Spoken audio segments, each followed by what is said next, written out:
From the Brawl Network, this is the Players Talk Live podcast, a show dedicated to the next generation of student athletes. Here are your hosts, Chad Allen, Tommy Polley, and Eric King.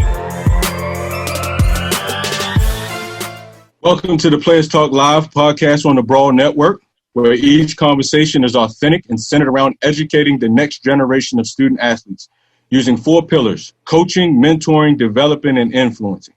I'm your host, Chad Allen, and I'm joined by co-hosts and former NFL players Tommy Polley and Eric King.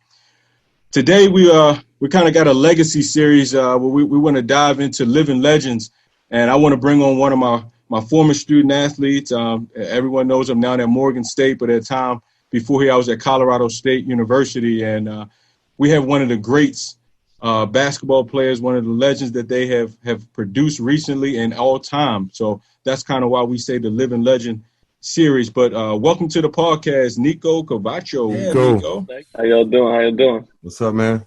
Hey, I call him Big Nico. Y'all may not be able to see, but Nico's, they say 6'11", but I say if you're 6'11", you're 7-footer, right? So they need to start playing with you, Nico. So might as well be 7'1" with the hair, but you know. 7'1" with the hair. There we go. There we go. Hey, he's in NBA prospect mode. I tell you, Nico just finished up an illustrious career where he's broken many records.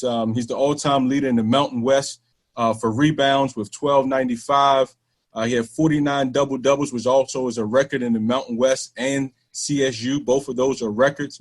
One thing that I noticed,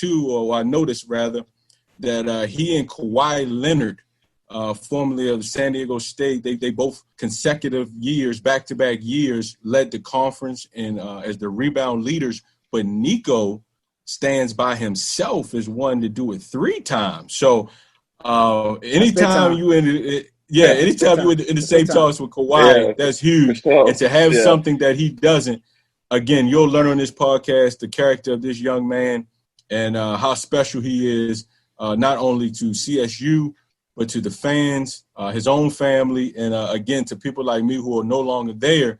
But I'm still a big fan of him, man, because we had some great times. So, Nico, man, congratulations on such a great career. And what's up next? You know, right now I'm out here in Indy.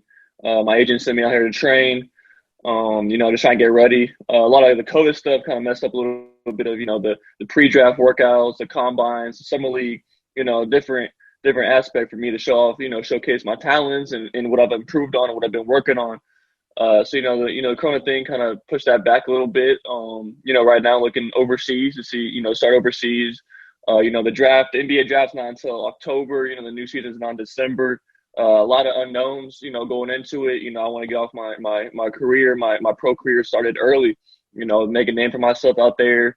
So right now that's what the process is still trying to, see what the NBA talking about, but, mostly is seeing what the overseas is really talking about.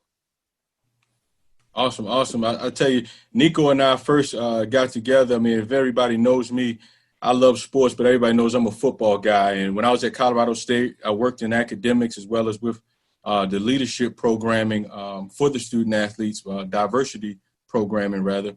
Right. So Nico was a guy that would come through in academics. A lot of times you have multi-sport athletes come through and see their advisors.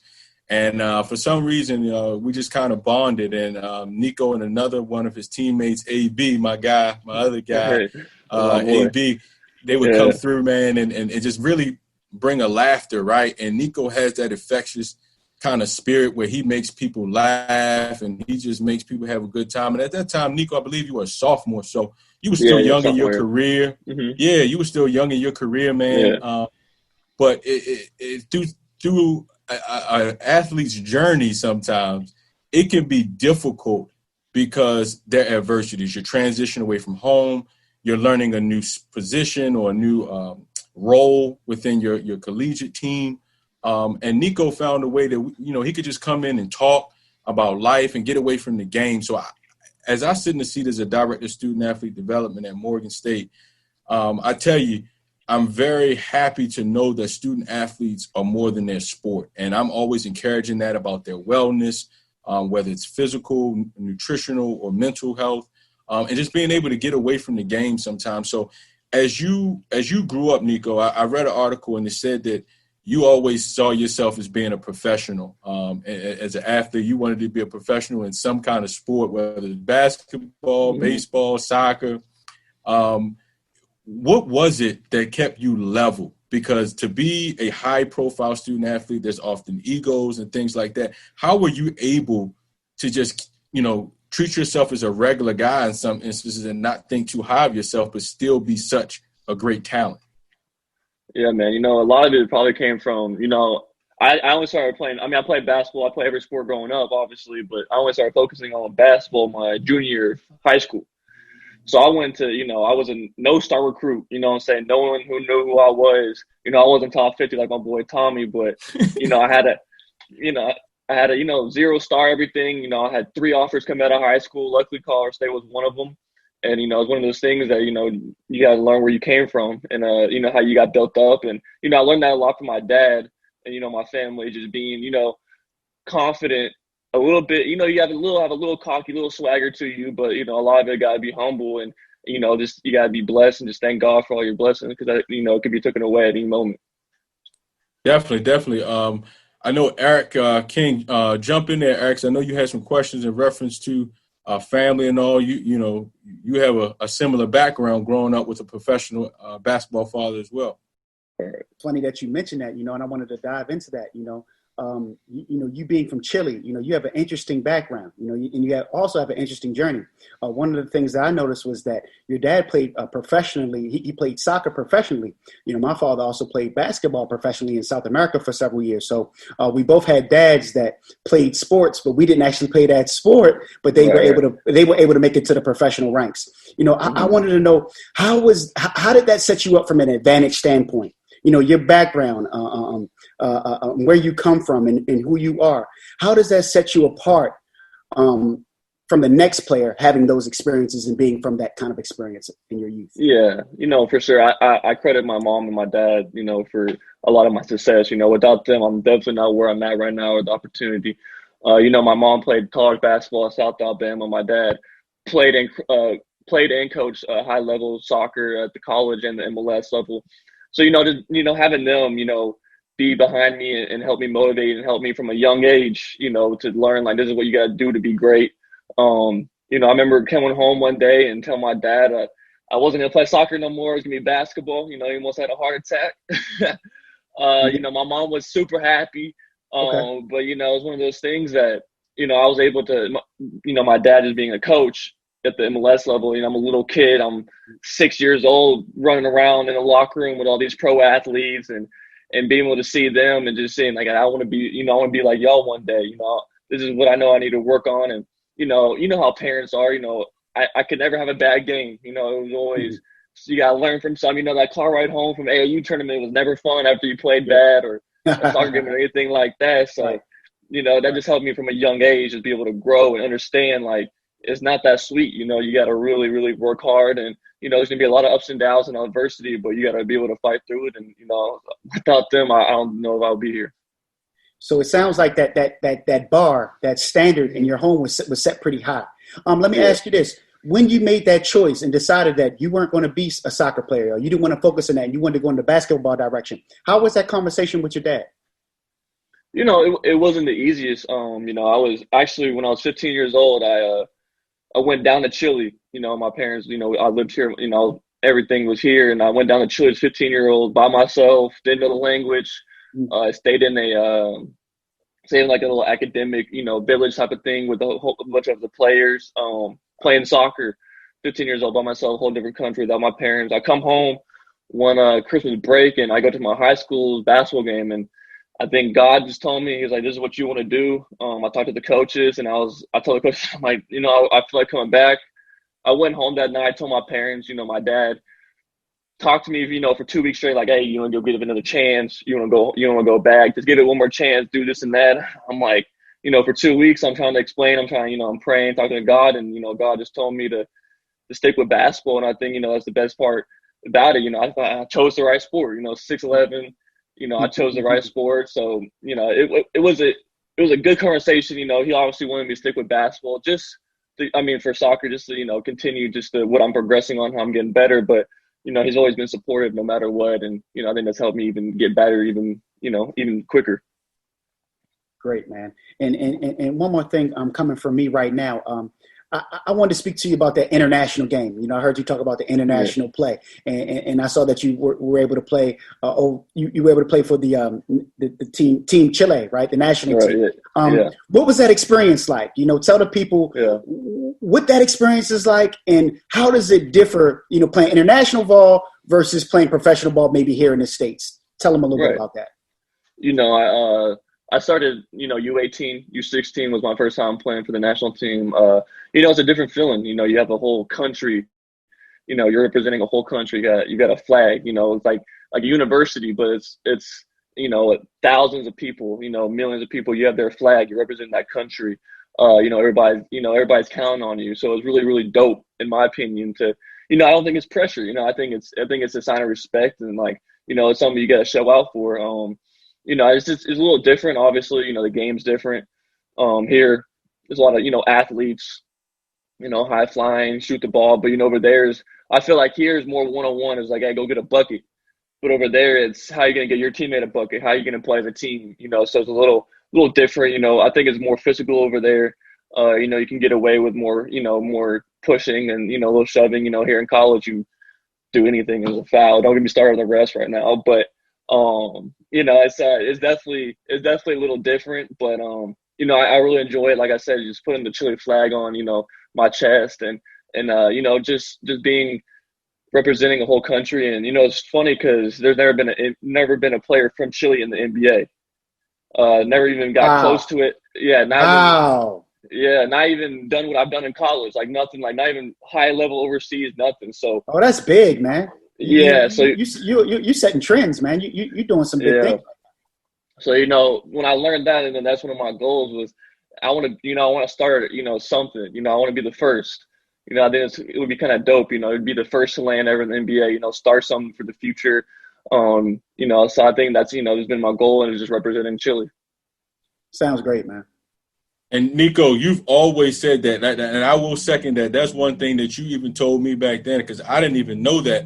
That no one from Chile had ever been, and you had said that you was like, man, I'm trying to be the first.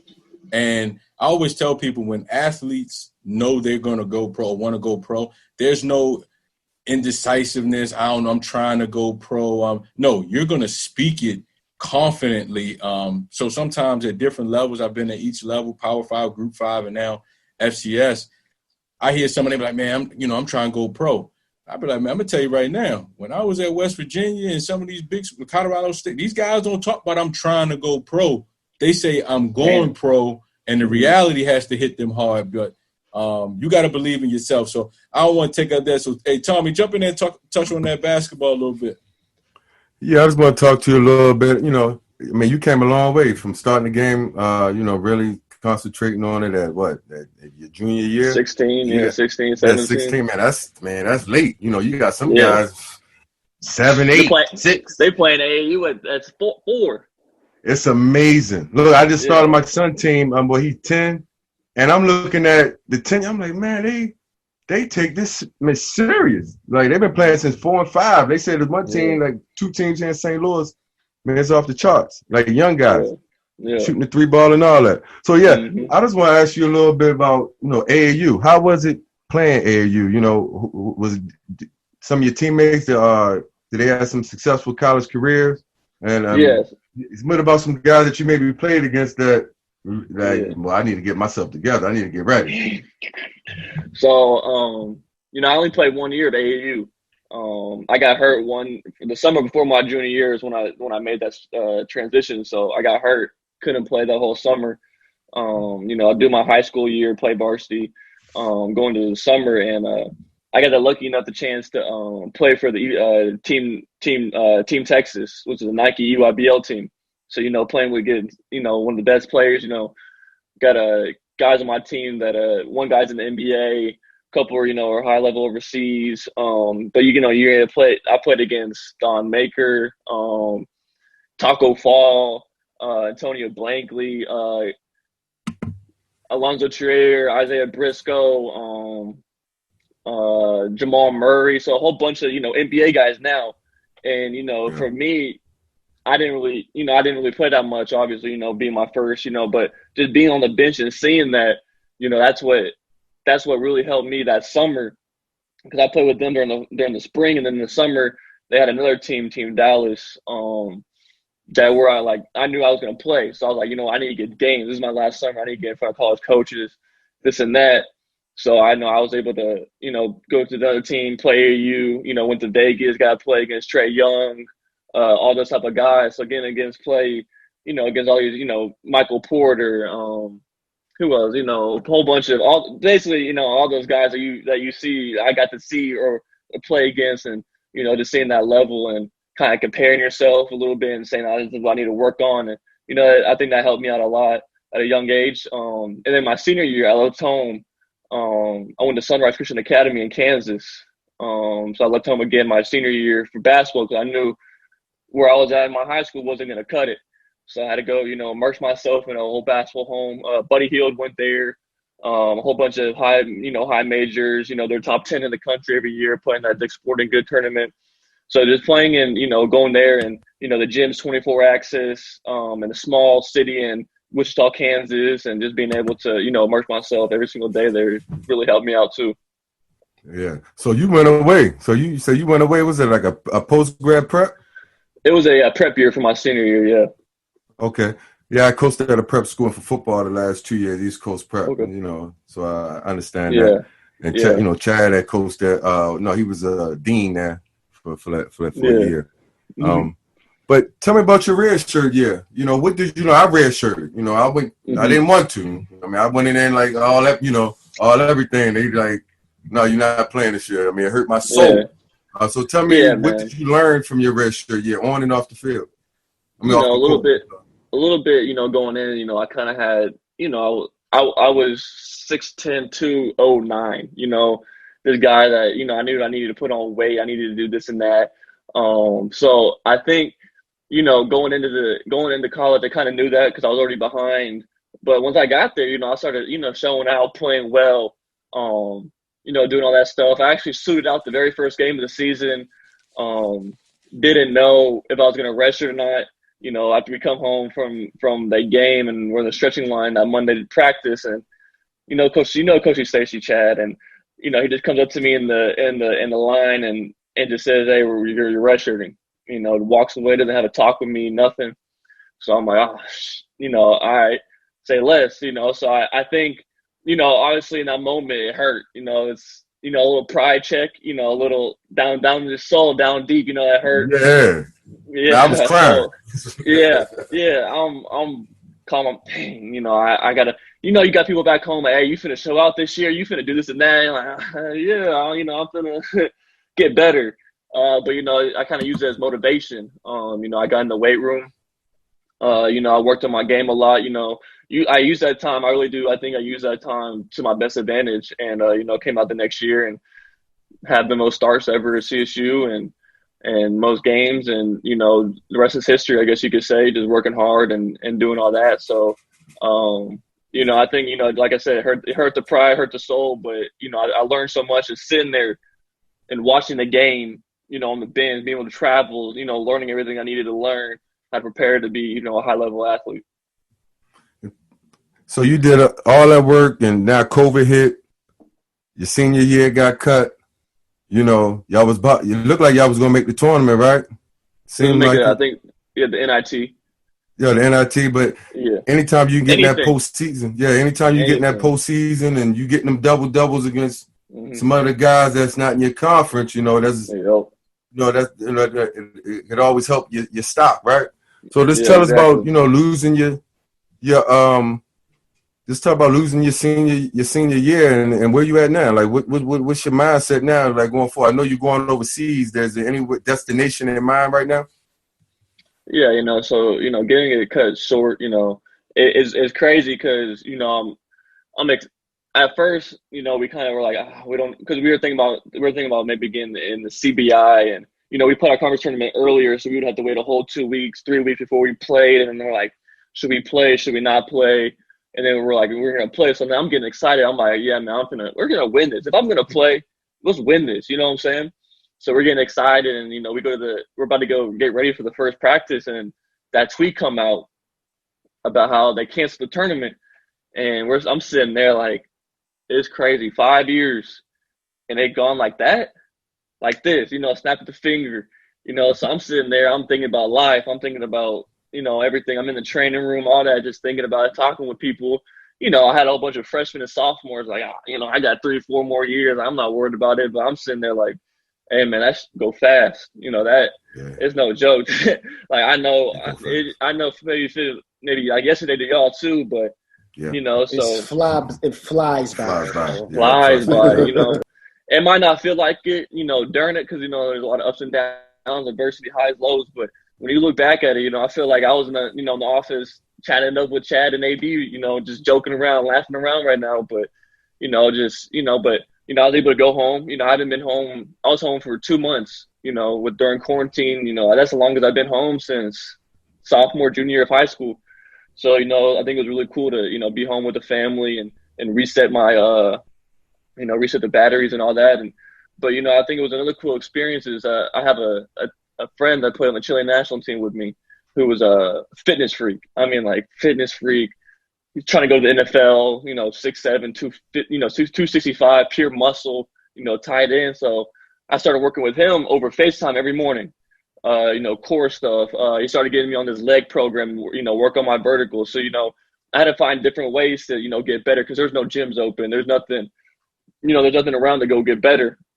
So, I was doing wall sits, doing a whole bunch of split squats, a whole bunch of jumping stuff, just trying to get better, every single day. And, I was able to have an opportunity to go back to Colorado State and found a gym down like in Windsor, about 20 minutes away from, where the school was at. And I was training there for about 2.5 months with my assistant coaches actually were able to train me. So I was there, be able to get that work in. I think it helped me out a lot, this off season working on my shot, trying to change my shot, get it better. So, and then now, I'm here, out here in Indy. And training really hard. I love the coach, the trainer coach, Coach Joey. He's got a bunch of pros. Glenn Robinson, Yogi Ferrell, Norris Dieng, a whole bunch of NBA guys, a whole bunch of overseas guys. So just being able to work out with them and learn from him has helped me out a lot.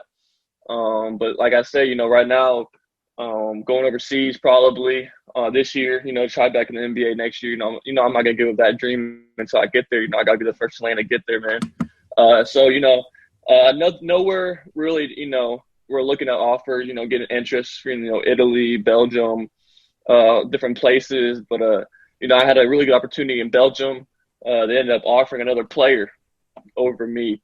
So me, I'm say less. That's another chip on my shoulder. I get a hold of grudge, but you also got to remember, it's pro life, it's a business. You can't take it too personal. But I've been taking all that stuff personal my whole life. I got D1 coaches when I'm in AAU talking about you're a D2, D3 player. And now you wish you was on your team, but you wish I was on your team now, don't you? So I always, I always had that, that I'm circling you on my calendar. You said this, you didn't give me a chance here. So I just, gotta hold that, keep that same, motivation, intensity, but also realize it is a business. You can't take anything, everything too personal. But I'm out here working, and I think God's gonna put me in the right direction and get me here sometime soon. Yeah, you're going to land on your feet, man. I had buddies that played overseas 10 years, 12 years. That money spent the same. Don't worry about it. And if you had me come over and get your shot, so be it. But, like I said, that money, I had a buddy the same way. He didn't want to go overseas. I'm like, buddy, that money good. You wind up playing 12 years. Made a shitload of money. You can, make hundreds, thousands, millions out there, so that's something, working for, you got to build your way up. You got to start somewhere, but, you got to keep on working, try to get the NBA. But, definitely I'm not mad about overseas. I'm playing basketball as my job. I'm not, I got to play the game I love and make money and, help me, for the future. Well, right, man, but good luck, man. And just keep that same attitude. I think you got, big things ahead of you. Like, you still young in the game. You still, the upside is still there. Just keep working. Yes, sir. I think things will fall in place for you. Yes, sir. Appreciate that. And it also seems like, Nico, that chip on your shoulders is getting bigger and bigger.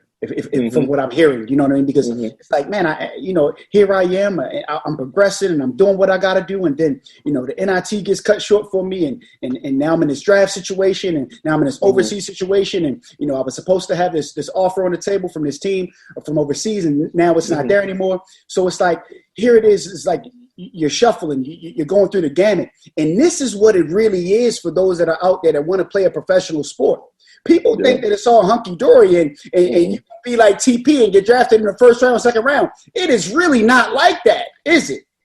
You got to scratch, claw, you got to grind, you got to fight. You got to look for opportunistic positions and ways to put yourself in, man, so that you can get that knowledge and what you need. So I hear that from you, man. And the reason why I'm so passionate about that is that's how I was. I was a fifth round guy.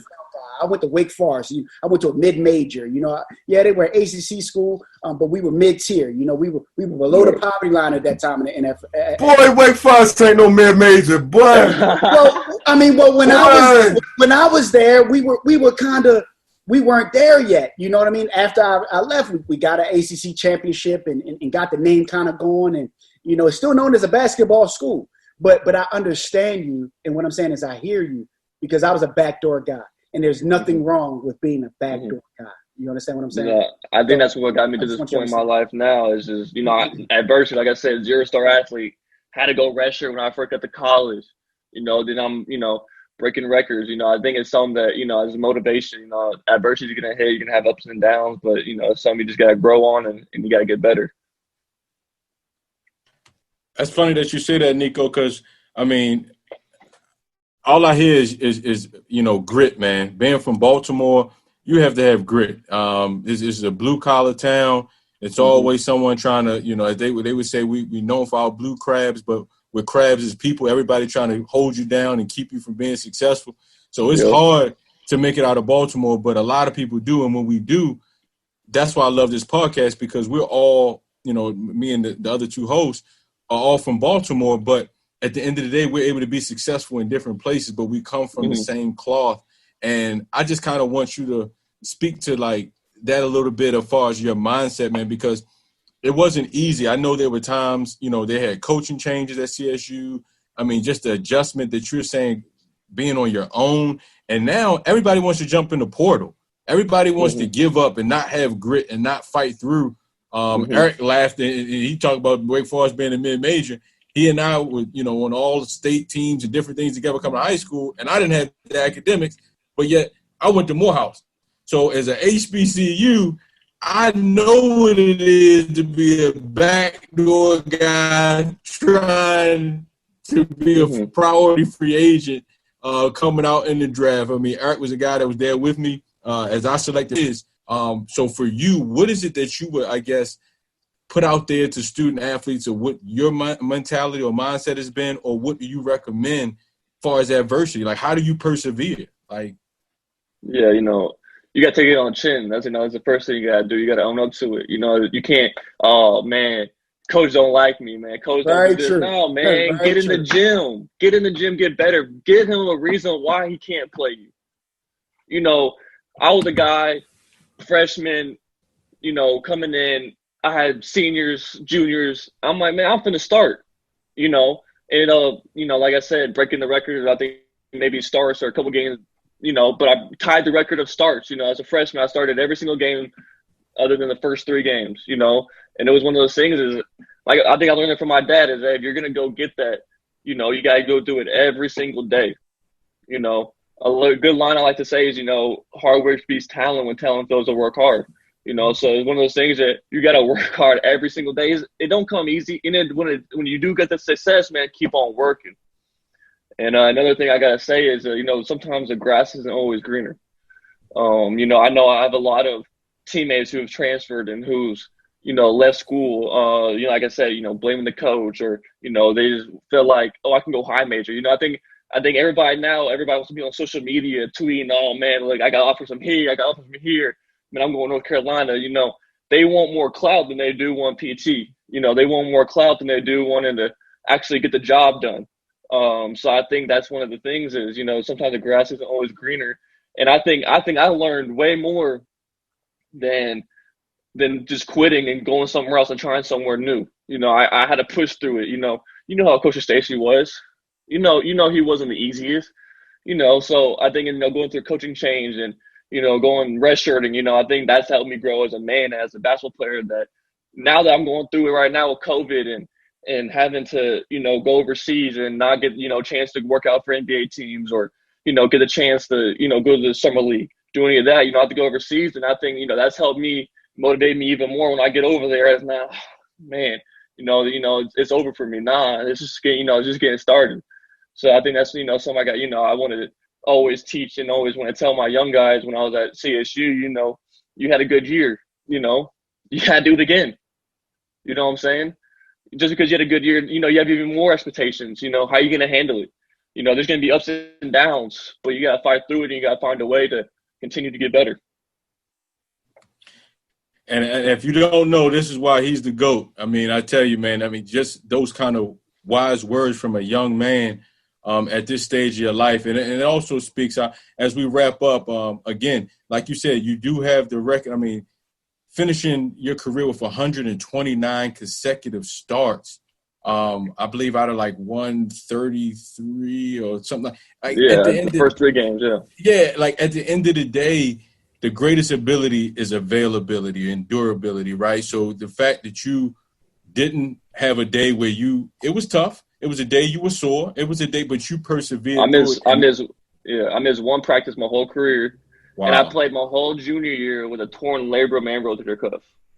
Yeah, I had that. I couldn't play nothing. Surgery. I know that's a tough injury. Yeah, man. So I played my whole junior year and first team all conference, first team all, you know, defense, led the nation in rebounding that year.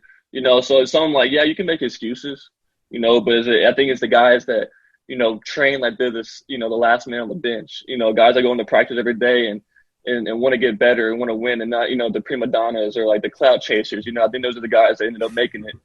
You know, unless obviously, you know, there's guys that have it. You know, you look at them like, oh man, you know, this is the first rounder right here. But as the guys like us, you know, who had to grind our way through it and, you know, had to persevere through so much adversity are the reason why people, you know, are successful in life, even past their sport. Definitely. Hey, Nico, we're not gonna hold you anymore, man. We know you got to continue to train, and this has been a great interview.